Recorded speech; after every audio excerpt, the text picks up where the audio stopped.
Manuela, l'amour est dans le pré 2024, est-elle toujours célibataire? Elle répond dans le prochain épisode du bilan. Karine Le Marchand prend des nouvelles de chaque agriculteur dans le bilan de la 19e saison de L'amour est dans le pré et notamment de Manuela, l'éleveuse de poules d'ornement. Attention, la suite de cet article contient des spoilers sur l'émission diffusée lundi 25 novembre sur M6 mais déjà disponible sur M6+. Karine Le Marchand récolte les dernières moissons d'informations auprès des 12 agriculteurs de la saison 19 de L'amour est dans le pré. L'émission de M6 est sur le point de refermer ce chapitre avant d'ouvrir, probablement en janvier prochain, celui anniversaire des 20 ans. Tous les candidats de cette année passent un moment avec l'animatrice afin d'évoquer la manière dont ils ont vécu les séjours à la ferme, les voyages et donner de leurs nouvelles. Manuela n'échappe pas à ce point. Alors, où en est l'éleveuse dans sa vie amoureuse?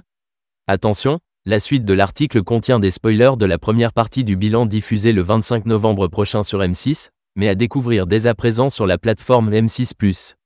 À l'ouverture des courriers, j'aurais pu arrêter, comment Manuela, l'amour est dans le pré 2024, a-t-elle vécu la venue de Pierre et Didier chez elle?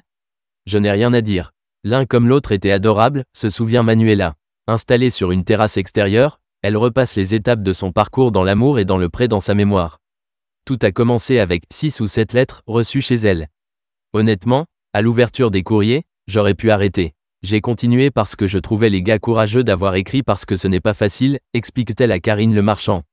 Comme on le sait, Didier a finalement choisi de s'éclipser avant même que Manuela prenne une décision.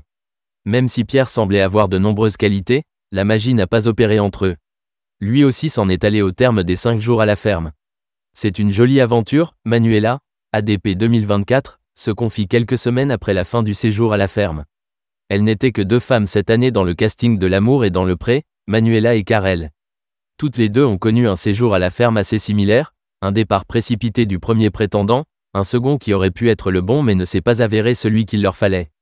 Pourtant, pour l'éleveuse de poules d'ornement, le bilan est positif, c'est une jolie aventure. Je ne regrette rien, dit-elle au sujet de l'émission. Toujours célibataire, elle explique à Karine Le Marchand ne pas vouloir s'ennuyer dans une relation, mais est-ce que ce n'est pas le bonheur qui t'aime astérisque de? Je pense que tu es handicapé du bonheur, lui rétorque l'animatrice.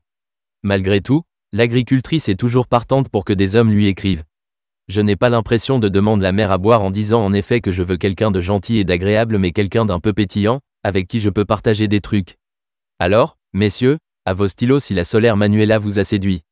Attention, depuis les portraits, un critère supplémentaire est venu s'ajouter au sujet de l'homme idéal. Je pense que je ne suis pas faite pour avoir quelqu'un 24h/24, mentionne-t-elle. Pour résumer, Karine Le Marchand explique, donc quelqu'un qui n'habiterait pas avec toi, mais pas trop loin. L'appel est lancé.